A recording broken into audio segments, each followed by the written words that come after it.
বন্ধুসকল বেগম জানৰ আজিৰ খণ্ডটি সঁচাকৈ বহুত ইণ্টাৰেষ্টিং হ'বলৈ গৈ আছে। যোৱা খণ্ডত আমি দেখিবলৈ পাওঁ যে অপহৰণৰ কেছত জানমণিক 5 বছৰৰ কাৰণে জেলৰ শাস্তি দিয়া হয়। এতিয়া বাৰু জানমণি সঁচাকৈ 5 বছৰৰ কাৰণে জেলত থাকিব নেকি, নে জানমণি নিৰ্দোষী বুলি প্ৰমাণিত হ'ব, গম পাব আপোনালোকে আজিৰ খণ্ডটিত। এইফালে নূৰে মঞ্জিতক বচাবলৈ উকিলৰ ওচৰত যায় যদিও উকিলে মঞ্জিতক সহায় কৰিব নোৱাৰে বুলি কয়। এতিয়া বাৰু মঞ্জিতো জানমণিৰ নিচিনাকৈ জেললৈ যাব লাগিব নেকি? পুলিচ বিষয়াজনে মঞ্জিতক সোধপোছ কৰি থাকোঁতে মঞ্জিতে মাধুৰীহঁতৰ ঘৰৰ পিছফালে থকা দোকানখনত CCTVৰ কথা কয় আৰু পুলিচ বিষয়াজনে হোমগাৰ্ডজনক তাৰ পৰা CCTVৰ ফুটেজ কালেক্ট কৰিবলৈ কয়। কিন্তু এই কথাটো ডুম্বে পুলিচে শুনি লয়। এতিয়া বেগম জানৰ আজিৰ খণ্ডটিত আমি দেখিবলৈ পাম ডুম্বে পুলিচে শিৱানন্দক কৈ কিনে দোকানখনৰ পৰা CCTVৰ ফুটেজ ডিলিট কৰিছে। এতিয়া বাৰু মঞ্জিত নিৰ্দোষী বুলি কেনেদৰে প্ৰমাণিত হ'ব?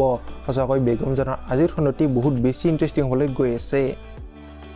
আপোনালোকৰ কোন বাৰু বেগম জান ধাৰাবাহিকখনৰ আজিৰ খণ্ডটি চাবলৈ অধীৰ অপেক্ষা ৰৈছে? কমেণ্ট বক্সত নিশ্চয় কমেণ্ট কৰি জনাব আৰু ভিডিঅ'টো যদি চাই ভাল পালে তেনেহ'লে প্লিজ এটা লাইক দি যাব আৰু এনেকুৱা ভিডিঅ'বোৰ পাই থাকিবলৈ আমাৰ চেনেলটো ছাবস্ক্ৰাইব কৰি দিব। ধন্যবাদ।